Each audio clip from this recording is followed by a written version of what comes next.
Assalamualaikum warahmatullahi wabarakatuh. Berjumpa lagi dengan saya Pak Eko di channel spesialis AC mobil ya. Kali ini saya mau menjawab pertanyaan teman kemarin ya, yang bertanya kenapa AC-nya itu kadang dingin kadang tidak ya. Sebelum kita menjawab, kita harus tahu betul seluk-beluk dari sistem AC mobil ya. AC mobil itu kan ibarat suatu sistem ya. Ibarat kita itu memasak mendoan, itu bumbunya itu harus pas ya. Garam, merica, lada, terus cara penyajiannya, terus rasanya juga terus jujur kan akan berbeda. Sama halnya dengan sistem AC mobil ya. Itu oli itu harus pas. Kalau oli kurang bisa merusak kompresor.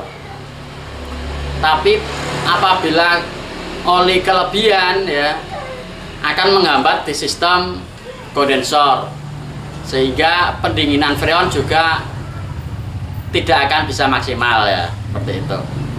Tapi untuk freon kurang akan mengakibatkan AC tidak dingin. Tapi untuk kelebihan freon, kompresor akan menjadi berat. Secara otomatis kompresor itu nanti umurnya juga tidak akan lama ya, cepat rusak ya, istilah seperti itu. Jadi kita mengenal sistem AC dulu.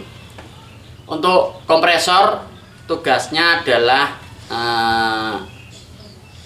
mengalirkan freon ya.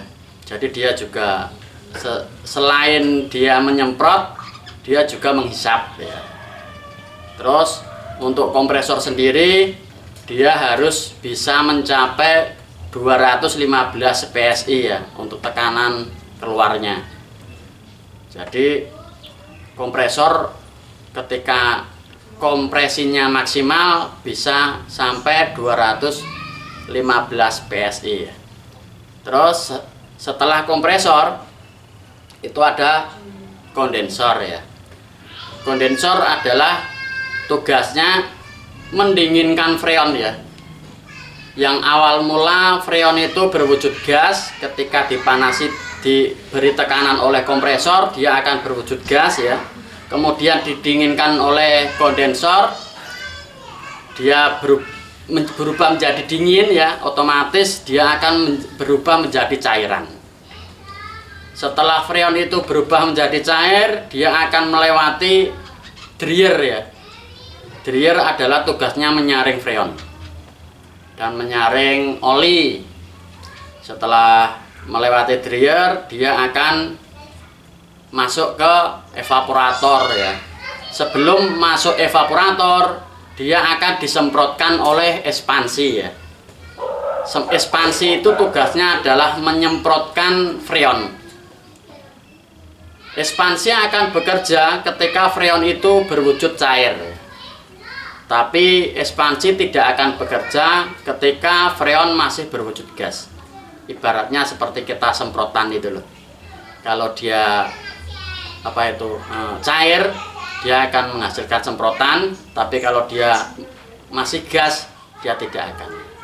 Seperti halnya korek api.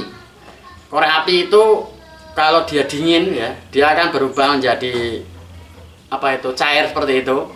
Tapi kalau dia di suhu panas, dia akan berubah menjadi cair, menjadi gas ya, seperti itu.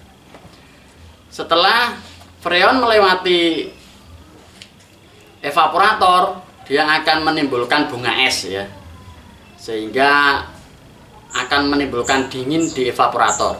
Kemudian ditiup oleh angin blower ke bawah ke ruangan ya, seperti itu untuk sistemnya. Dari evaporator kemudian disedot kembali oleh kompresor ya. Makanya saya jelaskan lagi, jangan menggarap AC mobil itu secara asal-asalan ya. Kalau kita belum tahu seluk-beluk tentang AC ya, otomatis kita akan sulit dalam mengerjakannya. Makanya kami itu lebih teliti ya dalam mengerjakan AC. Kami sudah mengerjakan AC mobil itu kisaran 14 tahun ya. Jadi kami paham betul dari seluk-beluk kompresor, untuk sistem, untuk cara ngakalin ya, seperti itu. Bengkel kami terletak di Karanganyar Kota ya, Solo ya. Apabila main-main ke sini silahkan mampir. Kalau main ke Tawangmangu biasanya melewati tempat kami.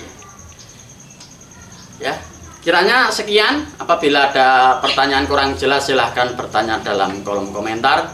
Insya Allah apabila kami longgar, kami siap menjawab pertanyaan teman-teman semua ya. Terima kasih. Assalamualaikum warahmatullahi wabarakatuh.